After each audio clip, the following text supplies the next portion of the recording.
Her personal life also played a huge role in helping her learn and apply wellness techniques that have transitioned into her practice as a psychiatrist.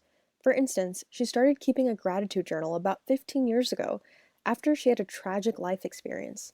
What happened was I got into a car accident, Oh no. and it was pretty severe car accident, and I broke my right hand. And you don't realize how important these things are in your life until you lose it. So when I was not able to write or simple things like zipping your pants or opening the jars, it felt pretty helpless. And it was very, very stressful when you're not able to do the things that you used to do before.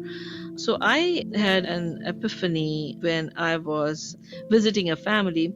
So I was helped to go in the shower, and I was supposed to wait for somebody to come help me because I was not able to dress myself. So when I was done with shower and I was calling, my family members were downstairs, so they could not hear me. And so I felt so helpless that I can't change, I can't come out.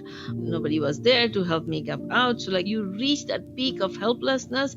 And so I went inside the shower and I turned on the shower and I was banging the wall of shower with my left hand. And as I was doing that, I had my epiphany. I'm banging the wall of shower with my left hand. What if I would have lost my left hand too? What if I would have lost my eyes or my mind or my life? And I had a 5-year-old kid at that time.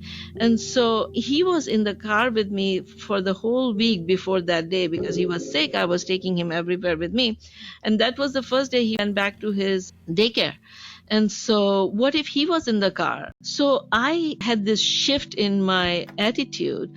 And although I was still kind of crying with pain on and off, but that feeling of victim and why me and that uplifted. And so a few days later, I was sitting in my bed, and I'm a right-sided sleeper. So it was very hard for me to sleep because there were all these nails on my hand after the surgery. So I was sitting in my bed, and my friend had given me a journal that I had not written in. I didn't have time and I had all the excuses. And so that was the first day when I was not able to sleep, when I picked up that journal and I picked up the pen with my left hand and I started writing. And I wrote, "Thank you, Allah, for my left hand and for my eyes so I could see, and a husband sleeping on my side, and a pillow to rest my hand, and ability to endure this pain." That was the first day, and till today, little less than 15 years, I have written my gratitude journal every day. Wow.